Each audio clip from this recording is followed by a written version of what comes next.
जय श्री कृष्णा। हम भगवान श्री कृष्ण की बहुत ही पवित्र, परम विशुद्ध, अनन्य प्रेममयी, भावमयी, जिसका पावन चरित्र संपूर्ण जगत को पवित्र करता है, लाखों लाखों करोड़ों करोड़ों भक्तों के हृदय कमल में श्री हरि की भक्ति और भाव को जागृत करता है। ऐसे भक्त श्री मीराबाई के चरणों में कोटि कोटि नमन करते हुए उनका पावन चरित्र की ओर हम आगे बढ़ते हैं। श्री मीराबाई का अधिकतर समय भाव समाधि में ही रहता है।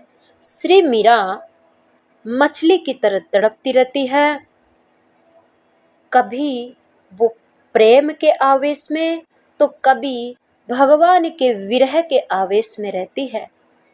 मीरा आवेश में इधर उधर दौड़ती है। उनको भगवान श्री कृष्ण जगह जगह खड़े दिखाई देते हैं। श्री कृष्ण को पकड़ने के लिए मीरा अपनी जगह से दौड़ पड़ती है। उनको ना ही अपने शरीर की सुध रहती है, ना अपने वस्त्रों की सुध रहती है।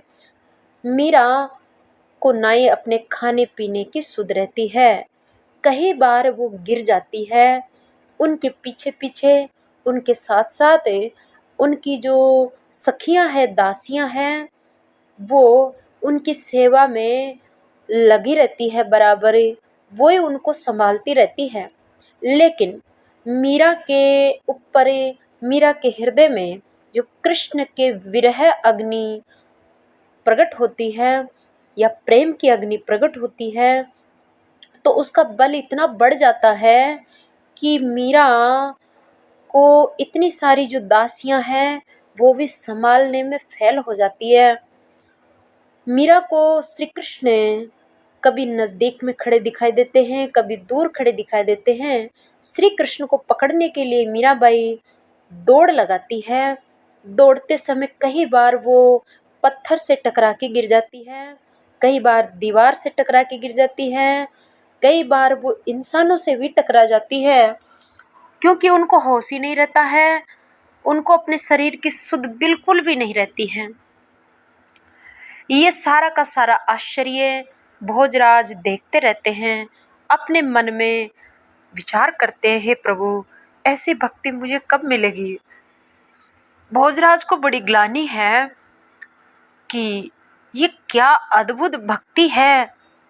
भोजराज अपने कामकाज के लिए बाहर जाते हैं तो उनको एक ही चिंता लगी रहती है कि आज ना जाने मीरा कौन सी अवस्था में होगी और कहीं वो गिर ना जाए, कहीं उसको कुछ हो ना जाए।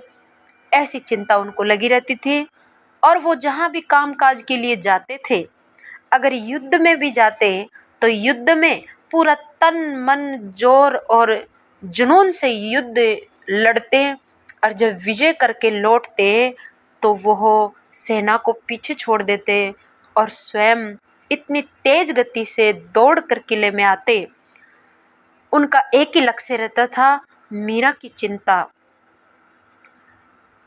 तो इस प्रकार से मीराबाई ज्यादातर समय समाधि में, बेहोशी में रहती है। उनके हृदय में निरंतर श्री कृष्ण के भाव भरे भजन और पद प्रकट होते रहते हैं। उनकी दिव्य वाणी को लिखने के लिए भोजराज अपनी जो दासी है, मीराबाई की एक दासी है चंपा, जो उनके पीहर की बचपन की सहेली भी है और दासी भी है। चंपा से भोजराज ने कहा कि चंपा, ये मीरा के मुख से जो भी निकलता उसको तुम लिख लिया कर। तो आज चंपा ने मीरा के पदों का संग्रह किया, जो जिन पदों को गा करके, जिन भजनों को गा करके, जिन मीरा की वाणियों को सुन करके संसार के हमारे जैसे अदम, नीच और तुच्छ पापी जीव के हृदय में भक्ति भाव जागृत करते हैं, ऐसी मीरा की वाणी। एक दिन अचानक से मीराबाई सो रही थी और अचानक से वो चीखने लगी जोर जोर से।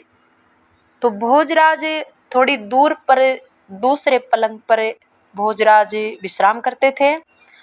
मीराबाई की चीख और चिल्लाहट सुन करके भोजराज की नींद उड़ गई और वो खड़े हो गए। हड़बड़ा करके वो मीरा की ओर नजदीक आए, भीतरी कक्ष की ओर दौड़े जहां पर मीराबाई सो रही थी। वो जाकर पूछने लगे, क्या हुआ क्या हुआ? कहते हुए वो भीतर गए। उन्होंने मन में सोचा कि आज इनकी वर्षगांठ और महारास दो दो उत्सव थे, इसलिए मीरा का हर्ष उफान पड़ा हुआ था। मीरा की खुशियां और आनंद उफान पर आई हुई थी। आधी रात के बाद तो ये सभी सो आधी रात तक उन्होंने सबने आनंद मनाया था, खुशियां मनाई थी, कीर्तन हुआ था, फिर सब सो गए थे। लेकिन अब अचानक से इसको क्या हो गया है? पलंग पर मीराबाई भोजराज जाकर देखे पास में, तो मीराबाई पलंग पर पड़ी थी, ऊंधी पड़ी हुई थी और पूरी की पूरी पसीने में भीजी हुई थी। और जिस प्रकार से पानी से निकली हुई मछली तड़फड़ाती है, ऐसे मीरा तड़फ रही थी। मीरा का शरीर तड़फड़ा रहा था अंग अंग और हिचकियां आ रही थी। मीरा की बड़े बड़े कमल जैसी आंखों से मोतियों की लड़ियों के जैसे आंसू निकल रहे थे। मीराबाई की ऐसी विरह व्याकुल दृष्टि किसको ढूंढ रही थी? भगवान श्री कृष्ण को ढूंढ रही थी। अचानक झरोके की जाल जो झरोके में जो जाली होती है, जाली से छन छन करके चंद्रमा की किरणें उनके रूप को स्नान करा रही थी। सिराने की ओर पड़ी हुई चौकी पर भोजराज बैठ गए, क्योंकि मीराबाई की जो इतनी बहुत ही व्याकुल स्थिति हो जाती थी, तो भोजराज कभी कभी रात भर जागते हुए और उनकी दासियां भी जागती हुई उनकी चारों तरफ बैठे रहते थे। कक्ष में घूमती हुई उनकी दृष्टि अपने सामने भीत में लगी पड़ी शीशा पर पड़ी। उस शीशे में भोजराज ने अपना स्वरूप देखा। देखकर वह आश्चर्यचकित हो गए, अचंभित हो गए। इधर मीराबाई अचानक पलंग से उठकर बैठी हो गई, आंखों से आंसुओं की धार बह रही है। मीरा उठकर बैठ जाती है और एक हाथ पीठ की ओर टेक कर दूसरा हाथ को सामने फैलाकर मीरा रोती हुई व्याकुल अवस्था में गाने लगी। एक तड़प की अवस्था में गा रही है। मीरा के नेत्र बंद है, अश्रुधार बह रही है और व्याकुल होकर तड़पती हुई गा रही है। रात को 12 बजे पिया कहाँ गयो नेहड़ो लगाए, छाड़ गयो अब कौन बिसासी प्रेम की बाती बलाए। पिया कहाँ गयो नेवड़ो लगाए, विरह समद में छाड़ गयो हो, नेह की नाव चलाए। मीरा के प्रभु अब कब्र मिलोगे, तुम बिन रहो न जाए। मीराबाई कह रही है श्री कृष्ण भगवान से कि हे प्रभु, आप मुझसे प्रीत लगा के कहाँ चले गए हो? आप मुझे छोड़ के कहाँ चले गए हो? अब ये जो प्रेम की ज्योति है, इसको जगा कर आप क्यों चले गए? मीरा इस भयानक विरह के समुद्र में डूब रही है। आप प्रेम के नाव लगाकर कहाँ चले गए हो? हे मीरा के प्रभु, अब आप कब मिलोगे? हे प्रभु, आपसे अब आपके बिना मैं रह नहीं सकती, आपके बिना जिया नहीं जाता है। दोनों हाथों से मीरा अपने मुंह को ढक लेती है, फपक फपक करके जोर जोर से रोने लगती है। भोजराज के मीराबाई की ये ऐसी अवस्था समझ में नहीं आ रही है, क्योंकि ये बहुत उच्च कोटि की भक्ति है। ये मोक्ष से भी ऊंची जो भक्ति होती है ना, वो वाली भक्ति है। तो इसको भला भोजराज कैसे समझेंगे। तो भोजराज सोच रहे हैं अब मैं क्या करूं, इसको कैसे धीरज बंधाऊं, कहूं क्या। मीराबाई फिर रोने लगी और गाने लगी। नींदड़ली नहीं आवे रे सारी रात, किण विध होए प्रभात, चमक उठी सपने सुध, भूली चंद्र कला न सुहात, भई हूँ दीवानी तन सुधि भूली, कोई न जानी हमारी बात। मीरा कह रही है प्रभु तुम्हारे बिना नींद नहीं आती, अब सवेरा कैसे होगा है। अरे इस मीरा को संसार में कोई समझ भी नहीं पा रहा है, कहूं तो किससे कहूं। ऐसा रोती हुई मीराबाई पछाड़ खाकर धरती पर गिर जाती है। और जैसे ही पछाड़ खाकर मीरा खड़ी तीर खड़ी खड़ी रो रही थी, गिरधर को पुकार रही थी और जोर से रोती हुई पछाड़ खाकर धरती पर जब गिरी, भोजराज जोर से दौड़ते हैं मीराबाई को उठाने के लिए, लेकिन मीरा के नज़दीक जाकर के उनको अपनी प्रतिज्ञा याद आ जाती है। क्योंकि ब्याह होने से पहले ही श्याम कुंज में भोजराज ने मीराबाई के पास एक सौगंध खाई थी, एक प्रतिज्ञा ली थी कि संसार के दिखावे में मैं आपका पति रहूंगा, बाकी मैं आप मेरे हाथ आपके शरीर को कभी स्पर्श नहीं करेंगे, ऐसी मैं आपको सौगंध देता हूँ और मैं आपकी रक्षा करूँगा, इसलिए आप चिंता मत करिए। तब मीरा ने ब्याह किया था। तो अब मीराबाई बेहोश होकर धड़ाम के ज़मीन पर गिर जाती है, पर भोजराज उठाने गए लेकिन उनको सौगंध याद आ जाती है और वो नीचे झुकने के बाद भी उनके हाथ मीरा की तरफ आगे नहीं बढ़ते हैं, उनको अपना वचन याद आ जाता है। भोजराज आवाज़ लगाते हैं तो पास में ही कक्ष के बाहर की साइड दासियां सो रही थी। तो दासियां दौड़कर आती है, मिथिला दासी आती है, वह आकर के मीराबाई को संभालती है, उठाती है और जल पिलाती है। गर्मी की ऋतु में मीराबाई छत के ऊपर सोती है। बहुत बड़ी छत है। एक कोने में पलंग पर मीरा जी सोती है, थोड़ी सी दूर पर दूसरे पलंग पर भोजराज सोते हैं और थोड़ी दूर पर उनकी जो दासियां सोती है। तो इस प्रकार से गर्मी की ऋतु थी और छत पर मीराबाई सो रही थी। कुछ ही देर में भोजराज को अनुभव हुआ कि मीराबाई की बात का उत्तर देने के बदले भोजराज ने कुछ पूछा था आध्यात्मिक विषय में, तो भगवान के विषय में। तो मीराबाई उस समय भाव में डूबी हुई थी, तो वो लंबी लंबी श्वास लेने लगी और क्या हुआ, कहीं क्या पीड़ा है, लंबी लंबी श्वासें ले रही थी। तो भोजराज आके कहते हैं कि क्या पीड़ा है, क्या आपको कुछ दुख है। उन्होंने उठकर बैठते हुए पूछा।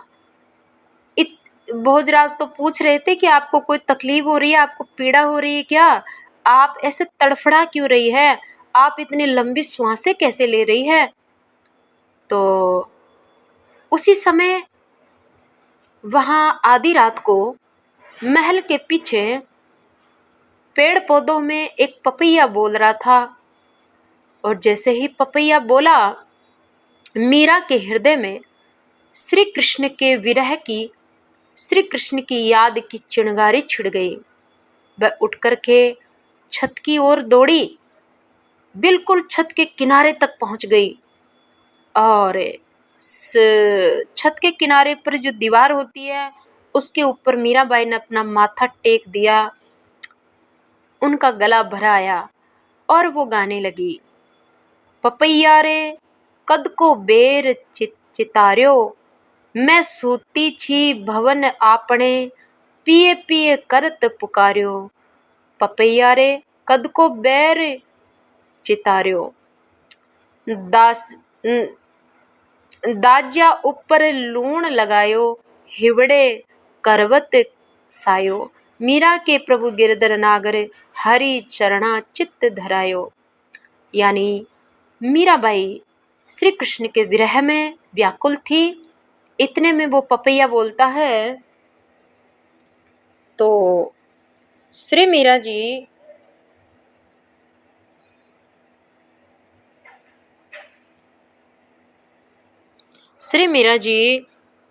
के मुख से ये भाव निकलते हैं कि पपैया तू क्यों बोल रहा है? मेरे हृदय में प्रियतम की याद की आग तो पहले ही छिड़ी है और तू बोल बोल के मेरा कलेजा खींच रहा है। तू कौन से जन्म का बैर निकाल रहा है?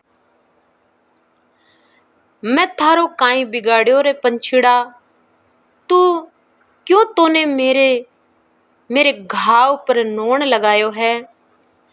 क्यों मोती सोती पीर जगाई, मेरी सोई हुई पीर को तूने जगा दिया बोल करके। पपैया अरे तू तो बहुत हत्यारा है।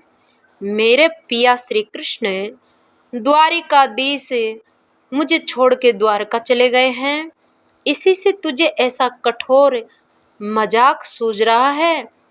मेरे श्याम सुंदर, मेरे प्राणनाथ, देखते हैं आप इस पंछी की हिम्मत, आपसे रहित जानकर ये सभी जैसे पूर्व जन्म का बैर चुकाने को उतावले हो उठे हैं। पधारो पधारो मेरे नाथ, ये शीतल पवन मुझे सुखा देगा, ये चंद्रमा मुझे जला देगा। यानी मीराबाई के हृदय में श्री कृष्ण की जो याद की अग्नि है वो इतनी तेज है कि रात को छत पर बैठी बैठी रोती रोती मीरा ने जब आकाश की तरफ देखा तो चंद्रमा, पूर्णिमा का चंद्रमा था। पूर्णिमा का चंद्र में पूर्ण कलाएं होती है, पूरी चांदनी बिखरती है। चंद्रमा की किरणों में अमृत बरसता है, शीतलता होती है, गर्मी नहीं होती। लेकिन मीराबाई के हृदय में श्री कृष्ण के विरह की अग्नि इतनी तेज है कि चंद्रमा की शीतल किरणों में भी उसको अग्नि ही दिखाई दे रही है। जिस प्रकार से माता सीता अशोक वाटिका में अशोक वृक्ष के नीचे भगवान श्री रामचंद्र जी के विरह की अग्नि में रोती हुई वो भी चंद्रमा से यही बात कह रही है कि चंद्रमा तू अग्नि क्यों बरसा रहा है। सोचिए ये प्रेम कितनी उच्च कोटि का प्रेम है। भोजराज ने मीराबाई को जल पान कराया, जल पिला करके, और भोजराज और दासियां पंखा करने लगे हैं। भोजराज मीराबाई के चरणों में बैठ जाते हैं और हाथ जोड़कर कहते हैं कि आप मेरे ऊपर कब कृपा करोगी, मुझे कब भक्ति प्राप्त होगी। आप प्रभु से कहो ना, मुझे भी आपके जैसी भक्ति मिले। कहते हैं कि भक्तों के स्पर्श से हृदय में भक्ति प्रकट हो जाती है। पर देखो ना मैं कितना भाग्यहीन हूँ, मुझे अभी प्रभु का कुछ भी प्रेम प्राप्त नहीं हुआ है। तब तक मीरा को अचेत हो जाती है, बेहोश हो जाती है और वो गिर पड़ती है। मंगला दासी और चंपा दासी दौड़ करके आती है और मीराबाई को संभालती है।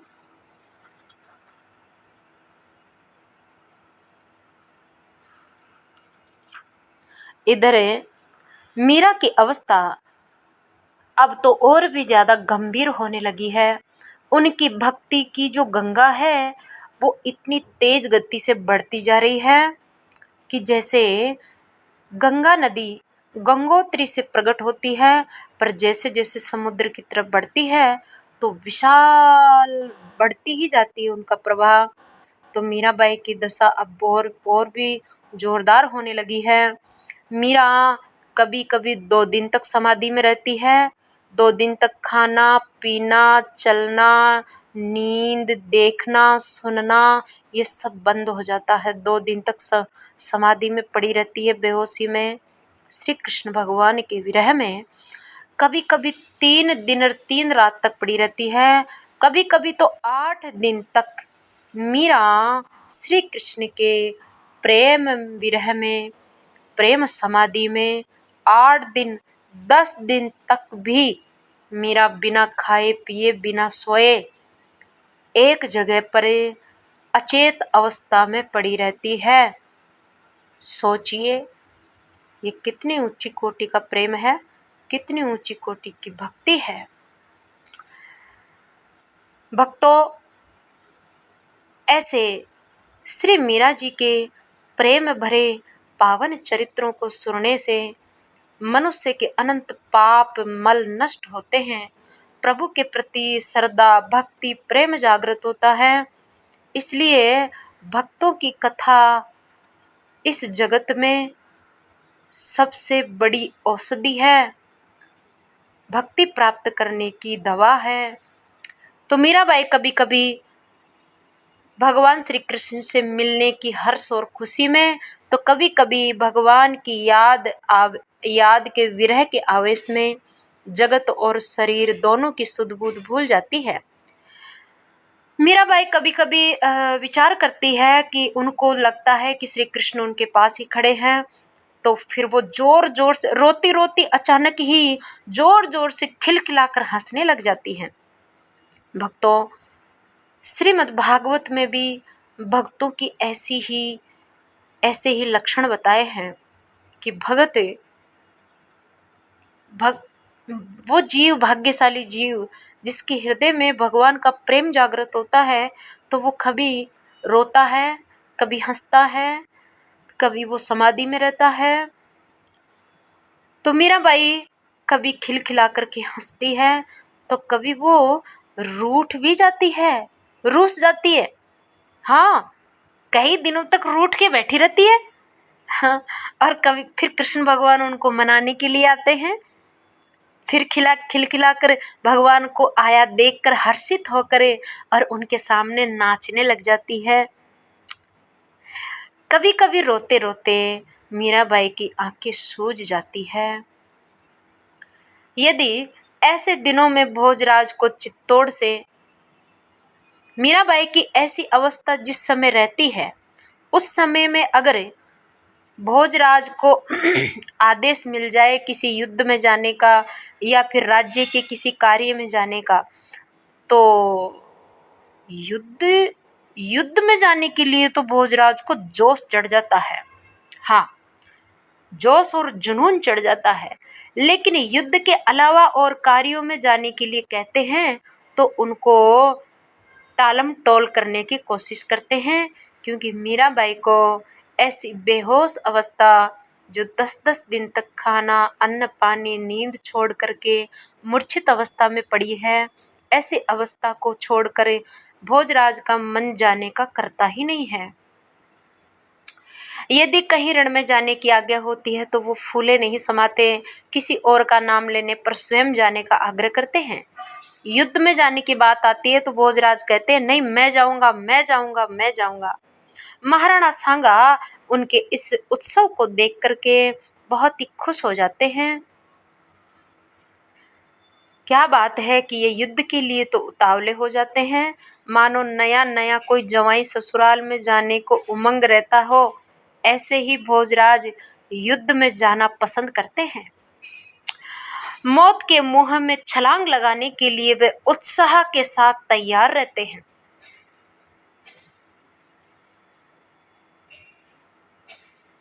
एक बार भोजराज ने इतनी छोटी सी उम्र में मुगलों के साथ कई युद्ध जीते हैं, लेकिन एक बार मुगलों के साथ युद्ध करने के लिए भोजराज अपनी सेना लेकर चित्तौड़ से रवाना होते हैं और आगरा पहुंच जाते हैं। आगरा में मुगलों के साथ युद्ध कर रहे हैं भोजराज। मुगल जो बादशाह था वो बड़ा कपटी था, उसने जहरीला बाण चला दिया और वो भी पीठ पीछे से चलाया। जहरीला बाण, जो वो जहर से भरा हुआ बाण है, जो बाण की आगे की जो नोक होती है उसको जहर में डुबो करके और उसके जहर लगा करके और फिर उन्होंने बाण चलाया। तो वो बाण आकर के, और वो भी कपट से चलाया, तो वो मुगलों का वो बाण आकर भोजराज की पीठ में लग जाता है, जिससे वो घायल हो जाते हैं। यहाँ पर राजवेद को बुलाया जाता है। राजवेद उनके पट्टियाँ लगाते हैं, औषधि पिलाते हैं, लेप लगाते हैं। धीरे धीरे घाव भरने भी लगता है। एक दिन महल में एक विशाल कक्ष है, उसके अंदर जो ठाकुर जी का कक्ष है उसमें मीराबाई सो रही है, और उसके थोड़ी सी दूरी में बाहर भोजराज अपने पलंग पर पौड़े हैं। उनके शरीर में घाव तो हो ही रखा है। अचानक भोजराज ने सुना रात को कि मीराबाई